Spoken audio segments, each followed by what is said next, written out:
నేనే లక్ష్మీపతిని. నమస్కారం. రండి బాబు రండి. అసలు నువ్వు ఖత్తర్ పోవటానికి అసలు నీకు ఖత్తర్కి వెళ్ళాలి, ఇతర దేశం వెళ్ళి ఎందుకు చేయాలనిపించింది? రాగానే మొదలెట్టావా?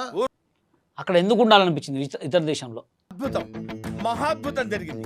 నలుగురి సెలెక్ట్ చేస్తారు. అందులో ఒక ఆవిడ ఈ అమ్మాయి నచ్చింది, షాల్ని ఈ అమ్మాయి నచ్చిందని నాకు ఓ అమ్మో టిప్పులాడి.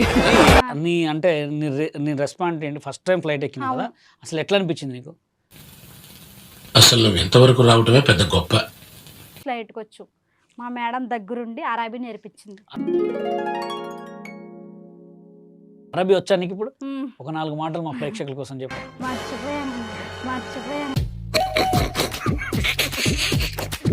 నా అదృష్టం ఏంటంటే మా మేడం అలా ఆయన చాలా మంచోళ్ళు దొరికి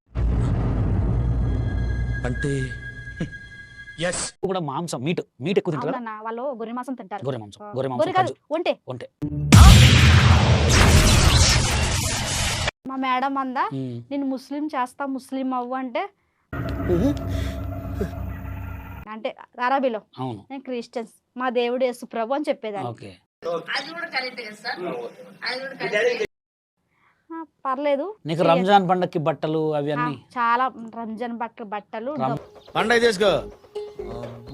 నిజమా అన్న, నాకు చాలా మంది అన్నారు బయటకు వెళ్తే వాడుకుంటారు, అబాలు వాడేస్తారు, తర్వాత ఈ 10 మనిషిని హీనంగా చూస్తారు, కుక్కలా చూస్తారు. సిగ్గు లేకుండా మీ బతుకులు జడ. ఇండియాకి వచ్చిన తర్వాత నీ లైఫ్ బాగుందా?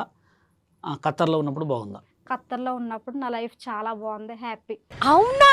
నిజమా? మామూలుగా ప్రజెంట్ ఏం చేస్తున్నావు?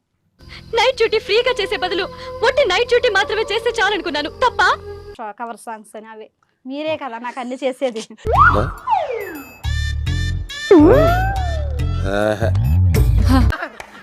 ఏం చేయడం లాట్ సార్. ఇంకా మేము వెళ్ళి రెక్స్ తీసుకుంటాం సార్. రారా బొక్క వెళ్దాం.